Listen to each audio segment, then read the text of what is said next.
3.5 को में जो सवाल है इसको हम पढ़ते हैं। देखिए, कहता निम्न रैखिक समीकरण के युग्मों में से किसका एक अद्वितीय हल है, किसका कोई हल नहीं है, या किसके अपरिमित रूप से अनेक हल हैं।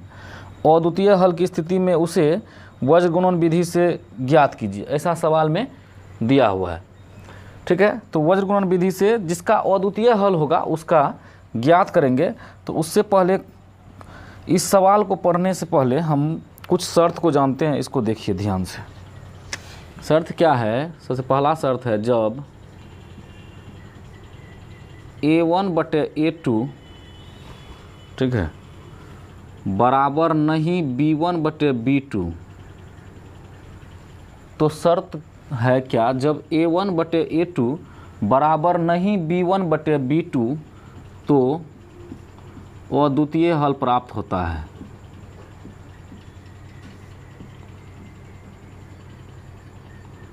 कौन सा हल प्राप्त होता है? अद्वितीय हल प्राप्त होता है। नेक्स्ट, पहला है जब a1/a2 बराबर नहीं b1/b2 तो अद्वितीय हल प्राप्त होता है। अगला देखिए, जब a1/a2 बराबर b1/b2 बराबर c1/c2, जब a1/a2 बराबर b1/b2 बराबर c1/c2 तो युग्मों के अपरिमित रूप से अनेक हल होते हैं। अपरिमित रूप से अनेक हल होते हैं।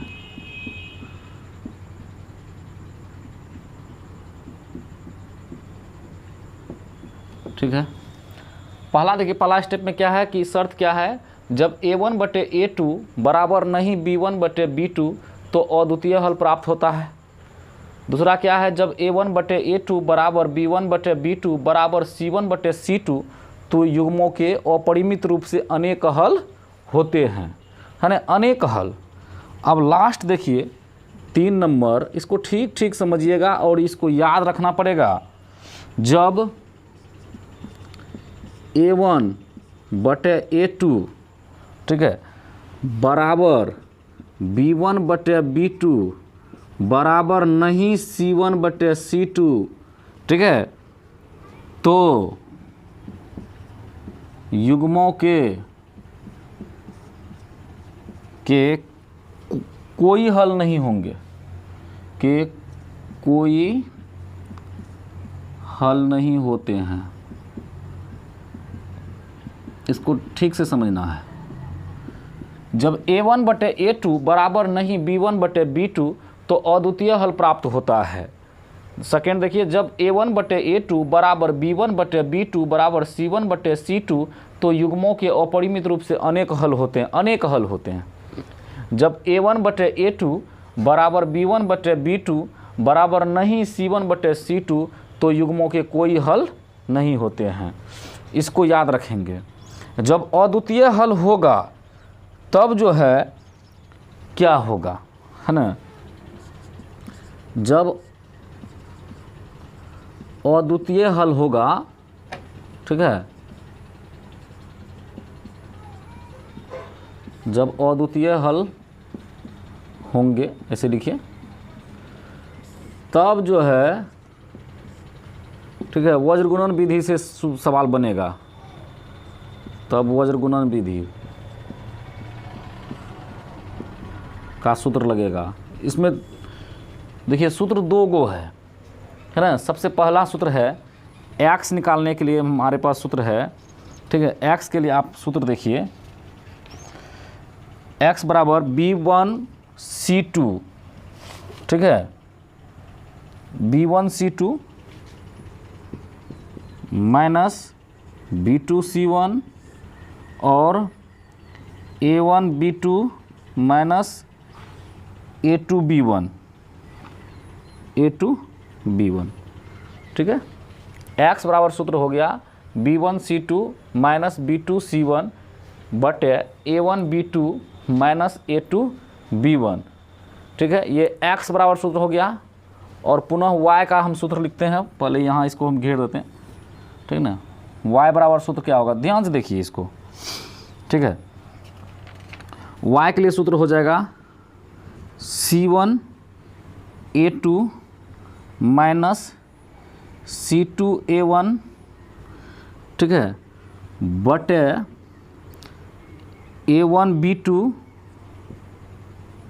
A1B2 minus A2B1। इस सूत्र पर भी आप सवाल को बना सकते हैं। और दूसरा सूत्र, एक और सूत्र है, इसको आप यूज कीजिएगा तो इस पर भी सवाल बनेगा। x बटे B1C2 माइनस B2C1, ठीक है, बराबर y बटे C1A2 माइनस C2A1 बराबर 1 बटे A1B2 माइनस A2B1। आप इस सूत्र पर भी x और y का मान ज्ञात कर सकते हैं। तो सबसे पहले इसमें हम करेंगे क्या, x को 1 के बराबर में कर देंगे, ठीक है, x को 1 के बराबर कर देंगे। और फिर जब x का मान निकल जाएगा फिर y को 1 के बराबर कर देंगे। चूँकि x बटे इतना बराबर y बटे इतना और बराबर 1 बटे इतना, ठीक है। 1 बटे इतना जो है ये दोनों के बराबर है, समझ रहे हैं कि नहीं, है ना। 1 बटे इतना जो है x और y दोनों के बराबर है। या फिर इस सूत्र का आप प्रयोग नहीं करेंगे तो इस सूत्र पर भी आप सवाल को बना सकते हैं। लेकिन जिसका अद्वितीय हल प्राप्त होगा, जिसका याद रखना है, जिसका अद्वितीय हल प्राप्त होगा उसी समीकरण में ये सूत्र का प्रयोग करना है। जिसका अपरिमित रूप से अनेक हल होगा उसमें आपको कुछ नहीं करना, वहीं छोड़ देना है। जिसका कोई हल नहीं होगा तो उसको कुछ नहीं। जब कोई आदमी मर गया बताइए तो उसका कोई हल नहीं है, तो उसको कहाँ हम दवा दारू पिलाएंगे, ठीक है। और जब किसी को सर्दी खांसी हो गया तो अनेक हल है ना, काढ़ा से भी ठीक हो जाएगा, समझ में आ रही बात ना। गर्म पानी भी पिला सकते हैं, तो अनेक हल है उसका। लेकिन जब अद्वितीय हल है, किसी को कैंसर हो गया तो उसको कीमोथेरेपी लगेगा, तो उसको आप ले जाइए अस्पताल, तो वही तब सूत्र के माध्यम से सवाल को बनाना पड़ेगा। चलिए अब इसको आप उतार लीजिए। अब इससे जो है आगे सवाल नंबर 1 हम समझाते हैं। सवाल नंबर 1 देखिए, सवाल नंबर 1 क्या है, 3.5 का 1 का सवाल 1 का 1 नंबर डालते हैं, है x minus 3y minus 3 is equal to 0, ठीक है। इसको हम समीकरण पहला लिख देते हैं। दूसरा है 3x minus 9y minus 2 is equal to 0, ये समीकरण दूसरा। अब हम इसमें से क्या करेंगे पता है, A1 A2 ज्ञात करेंगे, B1 B2 ज्ञात करेंगे और C1 C2 ज्ञात करेंगे। तब इसके बाद जब अद्वितीय हल होगा तब वज्र गुणन का सूत्र लगाएंगे। नहीं, उसके बाद उधर 2 हल है, अपरिमित रूप से अनेक हल हो या फिर कोई हल नहीं होगा तो इसको वहीं छोड़ देंगे। देखिए कैसे। अब क्या करेंगे, A1 हम निकालेंगे। A1 क्या हो जाएगा, x में कोई संख्या नहीं है तो 1 है। A2 निकालेंगे, A2 बराबर क्या हो जाएगा, 3 हो गया, ठीक है। इसको आप घेरते जाइए ताकि देखने में अच्छा लगे। और इसके बाद B1 क्या हो गया, B1 बराबर -3 हो गया। B2 क्या हो गया, -9 हो गया। संख्या तो मान लेना है, y नहीं लेना है, x y नहीं लेना है, ठीक है। और C1 देखिए क्या लेंगे, C1 बराबर हो गया आपको -3 और C2 क्या लेंगे, -2 लेंगे। इसको घेर देते हैं। अब इसके बाद A1 A2 करके देखते हैं। तो A1, अब देखिए अब क्या करेंगे, है ना, A1 बटे A2 बराबर 1/3 हो गया, है ना, हो रहा है ना। B1 बटे B2 बराबर -3 -9, माइनस माइनस कट गया, 3×9 बराबर 1/3 C1/C2 -3 -2 माइनस माइनस गया बराबर 3/2 हुआ क्या। A1/A2 बराबर है B1/B2 का, और ये देखिए ये इसके बराबर नहीं, 1/3 बराबर है, लेकिन 3/2 बराबर है नहीं, है ना। तो A1/A2 बराबर है B1/B2 का और बराबर नहीं है C1/C2 का। तो जब ऐसा कंडीशन आता है तो उसमें क्या होता है, इसको देखिए उल्टा करके देख सकते हैं वहाँ पर, जब आप याद किए होंगे अभी तुरंत हम लिखे थे A1/A2 बराबर B1/B2 बराबर नहीं C1/C2, तो कोई क्या होगा, कोई हल नहीं होगा। तो इसका आंसर क्या हो गया, कोई हल नहीं, ठीक ना, कोई हल नहीं। जब कोई हल नहीं होगा तो काहे के लिए आगे बढ़ेंगे, है ना, इसको यहीं छोड़ देंगे। तो देख लीजिए A1 A2 कैसे ज्ञात किए।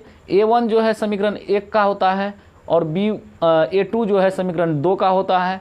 B2 जो है समीकरण 1 का y का मान लेते हैं और A1 में समीकरण 1 का x का मान लिए ना जी।